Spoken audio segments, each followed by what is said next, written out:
So we just spent 58 minutes talking about all the problems with this 3-1 football team. What are the positives after the first loss? There were some. Eddie Pinero, 2 for 2. Continues to be De Niro. Dude, he's been a huge addition to this team. If Jake Moody was a kicker right now, they probably lose one of these games that they won. So shout out to Eddie P, man. Big difference maker. I think another one I have, or we can go back and forth, but I think Fred Warner is a no-brainer. Always just best player on the team, essentially. I think is Fred Warner the best player on this team? Yes. Yeah.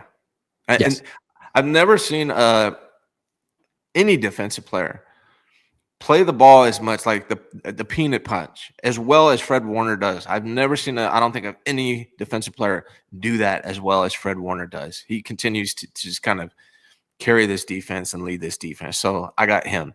Do you want to go? You want me to read you my list? Keep going. Jake Tonjes, man. Yep. Jake Tonjes single-handedly won that. Not single-handedly. That's an exaggeration. But he had a big hand in that. That catch at the end of that Seahawks game was him. There's a lot of tight ends that would not be that aware in that moment to come back to the ball and get in front of that cornerback. He helped them win that game. And then yesterday he made a huge play. Both Brock Purdy's touchdown passes came behind the line of scrimmage, and one of them was to Jake Tonjes on the screenplay. Jake Tonjes, to me, has asserted himself as a dude. Like looks good, man. Like he's a real tight end. Yeah. He's third on the team in receiving first downs after Ricky and Christian. He has more first downs than Juwan. And when he's been targeted this year by 2 different quarterbacks, the Niners passer rating when targeting Tonjes is 136.7. When they target Ricky is 77. When they target Juwan is 47. When they target Christian is 97. But when it's Jake freaking Tonjes is 136. Small sample size, but give the guy some more throws. Absolutely, man. Jake Tonjes has made the loss of George Kittle manageable. George who? Like George Kittle is great. Don't get me wrong. I'm not saying they don't miss him, but Jake Tonjes has elevated and done a phenomenal job. I mean, in that split second decision making, like in that Seattle game, there's tied. Like George Kittle might have not done that. Like I'm not saying he's better than George Kittle, but that was a really heady play that really helped the 49ers, and that's a big win against a division opponent. So Jake Tonjes is to me has been a positive since he's been here. Go ahead. You got one? I mean, they paid Lenore, and it seems like that's one of the few contracts they don't regret. I mean, he's been good. He's been what they hoped he would be. Upton Stout has been good. That interception was, I mean, I'm not saying he didn't commit a pass interference, but it was close. And it seems like his biggest problem right now is being too close in coverage, which is good. He's a good tackler too. He's a good player. He's a good rookie. Michael Williams has been, I mean, he's promising for a young player. He's had some really good moments. He didn't do much yesterday, but the defense in general is pretty good. It's a positive. Yeah, I agree. I think that's definitely true. A couple more players. Unfortunately, did we talk about Ricky Pearsall might have a PCL injury? Did we say? They hope it's a minor PCL injury. I guess he banged his knee on the ground. So we'll see. Yeah, one of the doctors I follow was concerned because he was talking about his, what was it, the lateral movement or the instability, as he said it. That's not a good sign. So hopefully he's okay. But my point was that Ricky Pearsall, when he's healthy, great, man. That catch, there was a little underthrown back shoulder throw from Brock Purdy. Ricky Pearsall turned around, caught it with one hand. Ricky Pearsall has great hands, man, and he's a very good route runner. Yeah. And not to get racial because it doesn't matter at all, but like of the white wide receivers in my lifetime, like he's like the only legit wide, like all the other ones have been like slot guys. You know what I mean? It's like, oh, he's good if you put him in the slot, like Edelman and Welker and Kupp and McConkey, but this dude is like legit winning on the outside. I'm like, what about Ed McCaffrey? Since Ed McCaffrey and Dwight Clark. Yeah. Legit wide receivers, not like slot. Dwight Clark. I always look at Dwight Clark as a tight end. He's so I don't big. Yeah. But I think McCaffrey was like 6'5" as well, but he was definitely a wide receiver. Yeah. All right. So Ricky, that was an important conversation that we had. I'm glad we did that. Yeah. Another one, the Robinson brothers. They're not Eric really brothers. Decker. Sorry. What? Eric Decker. Yeah. The Robinson brothers. DeMarcus Robinson made a great catch. Also, Brock, you got to get these balls down, man. You're going to get these guys hurt, dude. You threw a couple hospital balls. Juwan Jennings had one. DeMarcus Robinson had one. But DeMarcus Robinson, I think, is going to be a big factor, especially if Ricky Pearsall is not healthy moving forward. And then Brian Robinson Jr., whenever he gets an opportunity, which is not very often, he capitalizes. And he looks more explosive than Christian in the running game, and he's done a good job. So the Robinson brothers, they're not brothers. And I know it's been a week, and we haven't seen him, but Mac Jones, they have a good backup quarterback who could maybe be a starting quarterback for them if they had the right pieces around him, players around him. That's always nice because last year they did not have that, and it cost them. Yeah. So, I got another positive.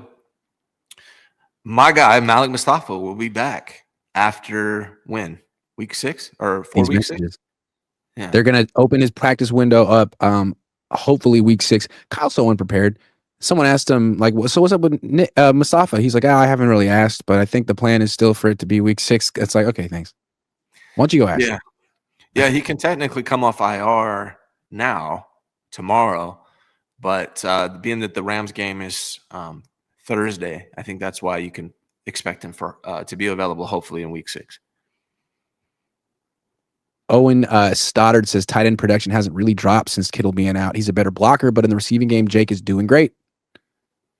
Kyle actually calling a screen for Jake was so nice because I feel like Jake getting the ball was a lot of times like quarterbacks just sort of going to someone late in the progression. I think Jake has earned the opportunity for Kyle to call some plays for him, and he did. And sometimes Kyle's a little slow with that. He's like, no, my guys are Ricky and Christian, and that's who I've paid, and that's who I'm calling plays for repeatedly. It's like, no, dude, come on. Prize Picks will give you $50 when you play your first $5 lineup. Win or lose, you'll get $50 for playing. Use promo code COHN, COHN, and download the app now. Besides George Kittle, obviously take him out of it. Who's the best receiving tight end the 49ers have had after George Kittle under Kyle Shanahan? Jake Tonjes and Ross Dwelley. Jake Tonjes. Sorry. Jake Tonjes is officially better than Ross Dwelley. I never thought I'd say it, but he is. Yeah, man. It was Dwelley, and now it's Tonjes. It's crazy. It's Kittle, Tonjes, big gap, Ross, big gap, everyone else. Yeah, it's good to see. Frisco Shill says Brock Purdy leads the team in rushing touchdowns over the last 21 games. The only time the offense scores is when it's off script. Is that true, Frisco? That's not good. Those are probably quarterback sneaks, I'd imagine. A little Jalen Hurts action. Yeah. And the fact that Christian McCaffrey hasn't scored a rushing touchdown in a regular season game since at what point years ago. At what point does Kyle see that Christian isn't himself? At what point does Kyle walk into Jed's office and say, I know it really is painful to cut these checks to these players every week, but they suck. Sorry, we're going to go in a different direction, but keep paying them. I can't do anything. I mean, Christian is still great, especially in the passing game, but just running between the tackles, a lot's on the offensive line, don't get me wrong, but Christian has lost a step. Both can be true. He gets hurt. This is Christian McCaffrey in 2025. Gets hit, goes down. Gets hit, goes down. That's what I see. Ramon Gonzalez says the right call was to start Mac versus the Jags and rest Brock for the Rams. What was the rush? MJ was fine. That's what I thought. MJ. It's crazy to call Mac Jones MJ now. Jeremy Germ says, popped my pants again and Niners lost, so I'm sad. But then he came back with another $2 just to get it right. Pooped my pants again and Niners lost, so I'm sad. At least you got it right, because I wasn't going to say pooped unless you wrote it correctly. Germ. Anyway, on that note, I think it's a good time to end. Hold on. The Lost Outlaw says, why can't we get more trick style plays like what we had between Pearsall and McCaffrey? Those are gimmicky. Kyle's system works all the time. Why would you do that? Trick plays are cool every now and then, but it's not something you want like on a regular basis. You need to fundamentally change like how you approach the offense if you want to mix things up. You can't just be doing hook and ladders all day long, you know. That to me was kind of an admission too. Like our quarterback is hurt, and we can't really ask him to take a deep drop and throw it down the field. So I'm going to do this like tricky bullshit to try to get a big play. Hey, the last touchdown to Tonjes, that whole drive, I do have to give Kyle credit on that whole drive. He simplified everything for Brock and gave him a bunch of screens, dump offs, give me's, guys wide open. So Kyle did see what was going on with Brock and made an adjustment on that last drive that allowed them to score a touchdown. It was a nice drive. Thank you, Lost Outlaw. I think that's it. No, one more. Kilo TW says Kyle must have Christian on fantasy. That's hilarious. I don't. I drafted Derrick Henry instead of him, and he might be washed. Ugh. Richard Evangelista says CMC washed. Happens to all of us. I'm washed.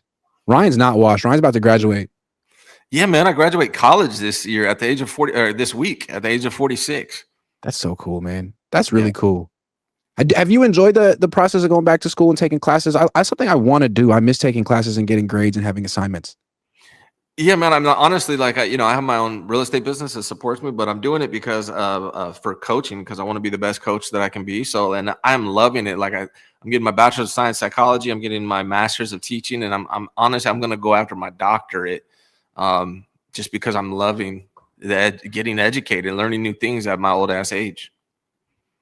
That's so inspirational. I want to do that too. SRT Unk 415 says majority of BP interceptions are to the middle linebacker, very Jimmy-ish.